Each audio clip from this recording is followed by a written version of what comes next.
Keluarga Andika adalah keluarga yang sederhana dan bahagia. Mereka tinggal di sebuah rumah tua yang terletak di pinggiran kota, jauh dari keramaian. Rumah itu sudah lama ditinggalkan, tetapi Andika dan istrinya, Sari, memutuskan untuk pindah ke sana bersama dua anak mereka, Arga dan Dira. Mereka merasa rumah itu cocok dengan kebutuhan mereka, luas, tenang, dan memiliki halaman yang cukup untuk bermain. Namun, ada satu hal yang tidak mereka tahu, rumah itu sudah lama dikenal oleh warga sekitar sebagai rumah yang dilarang ditempati. Banyak orang yang mengatakan bahwa rumah itu dikutuk, dan siapapun yang tinggal di sana akan mendapatkan nasib buruk. Tentu saja, keluarga Andika tidak percaya pada tahayul atau cerita-cerita mistis semacam itu. Mereka menganggapnya hanya sebagai cerita kosong yang diciptakan oleh orang-orang yang suka menakut-nakuti. Mereka mulai tinggal di rumah itu dengan penuh harapan dan kebahagiaan. Namun, seiring berjalannya waktu, keanehan mulai terjadi. Pada malam pertama mereka tidur di rumah itu, Andika terbangun karena suara berisik yang datang dari ruang tamu.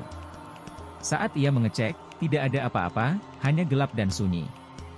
Sari yang tidur di sebelahnya juga tidak mendengar apa-apa.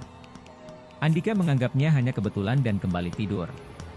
Namun, keesokan harinya, Dira, anak bungsu mereka, mengeluh tentang mimpi buruk yang ia alami semalam. Ada wanita tua yang datang ke kamarku, Bunda. Dia bilang aku harus pergi dari sini, kata Dira dengan suara gemetar. Sari hanya tersenyum dan menenangkan anaknya. Tidak ada yang perlu ditakutkan, sayang. Itu hanya mimpi.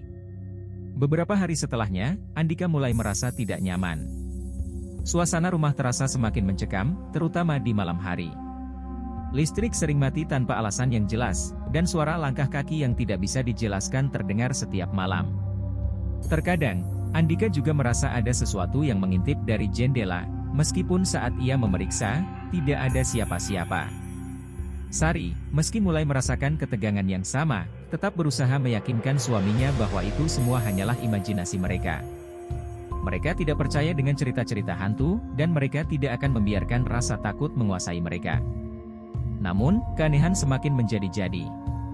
Pada suatu malam, Andika yang sedang bekerja larut malam di ruang tamu, mendengar suara seperti ketukan pelan di pintu. Ketika ia membuka pintu, hanya ada angin malam yang dingin.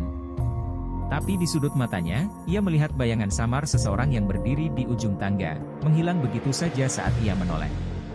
Tidak mungkin, gumam Andika, merasa ada yang tidak beres, tetapi ia memilih untuk tidak mengatakannya pada Sari, karena ia tidak ingin menambah kecemasan istrinya. Seminggu setelah itu, kejadian-kejadian aneh semakin sering terjadi. Arga, anak pertama mereka, tiba-tiba jatuh sakit tanpa alasan yang jelas. Dokter mengatakan itu hanya demam biasa, namun tubuh Arga semakin lemah setiap hari. Tanpa bisa dijelaskan, ia mulai mengeluh sering melihat bayangan yang sama, sosok wanita tua yang selalu mengikutinya kemanapun ia pergi. Setelah beberapa hari dirawat di rumah, Arga meninggal dalam tidur, tanpa peringatan. Keluarga Andika sangat terpukul.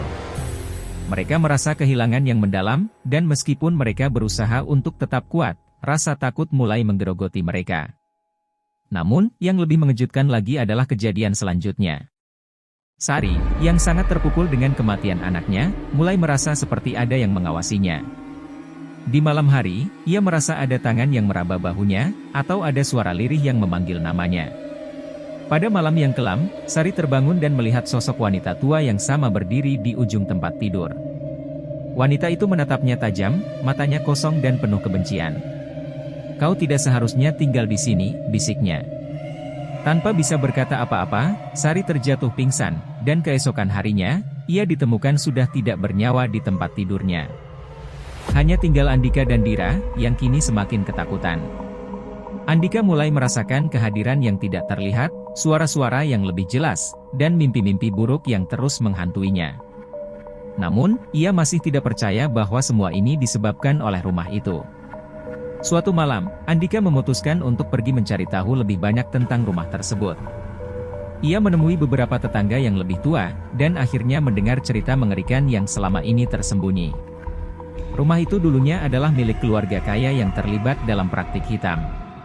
Mereka pernah mengorbankan nyawa beberapa orang untuk mendapatkan kekayaan dan kekuasaan, dan sejak saat itu, rumah itu menjadi kutukan. Andika tidak tahu apakah cerita itu benar, tetapi ia merasakan ada yang aneh dengan rumah tersebut. Dalam malam terakhirnya, saat ia dan Dira tidur, Andika mendengar suara ketukan di pintu lagi. Ketika ia membuka pintu, sosok wanita tua itu muncul sekali lagi, lebih jelas dan lebih mengerikan daripada sebelumnya. "Sekarang giliranmu," bisiknya. Dira yang terbangun, berlari menuju Andika dengan wajah ketakutan. "Bapak, kita harus pergi sekarang," teriak Dira, tetapi Andika sudah tidak mampu bergerak lagi. Sebuah cahaya gelap menyelimuti tubuhnya, dan tak lama setelah itu, Andika menghilang begitu saja. Hanya Dira yang tersisa, seorang diri di rumah yang tak lagi bisa ditinggali. Dengan air mata di mata, Dira berlari keluar dari rumah itu, tak pernah menoleh ke belakang. Ia tak pernah lagi mendengar kabar dari rumah itu. Namun, warga setempat masih berbicara tentang rumah yang tak boleh ditempati, dan kisah keluarga Andika yang terperangkap dalam kutukan yang mengerikan.